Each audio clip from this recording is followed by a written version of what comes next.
update ng bayan, maasahan anumang panahon. Magandang oras po sa ating lahat. Narito na ang latest update sa lagay ng ating panahon at sa binabantayan nating low pressure area sa labas ng ating area of responsibility. Huling namataan ang LPA o low pressure area sa labas ng ating area of responsibility sa layong 320 kilometers hilagang kanluran ng Pag-asa Island sa may Kalayaan, Palawan. Sa ngayon ay nasa katamtaman pa rin ang tsansa nitong mag-develop bilang bagyo sa susunod na 24 na oras ayon sa Pag-asa.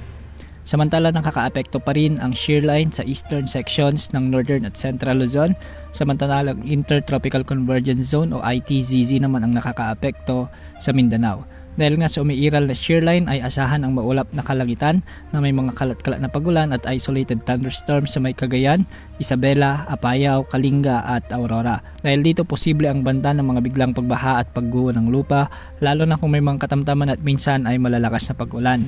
Samantala sa buong Mindanao naman ay makakaranas sa maulap na papawirin na may mga kalat-kalat na pagulan at may kasamang thunderstorms dulot ng umiiral na Intertropical Convergence Zone. Dahil dito, posible rin ang banta ng mga biglang pagbaha at pagguho ng lupa, lalo na kung may mga katamtaman at minsan ay malalakas ding pag-ulan.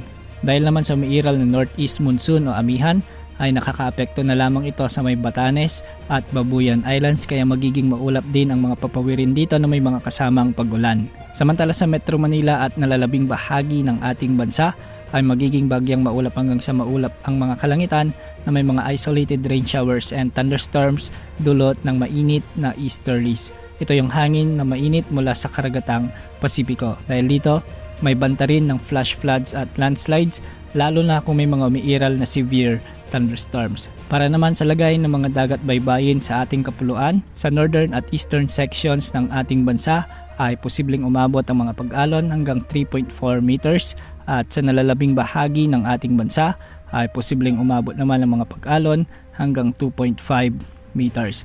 Sa ngayon wala pa rin tayong namomonitor na panibagong sama ng panahon gaya ng LPA o potensyal na bagyo na posibleng pumasok sa ating area of responsibility sa susunod na 3 araw, maliban na lamang sa binabantayan nating LPA sa kanluran ng ating bansa. Bukas asahan pa rin ang pag-iral ng shear line sa ilang bahagi ng Northern Luzon, kaya magiging maulap pa rin na kung minsan ay may mga pag-ulan sa ilang lugar dito.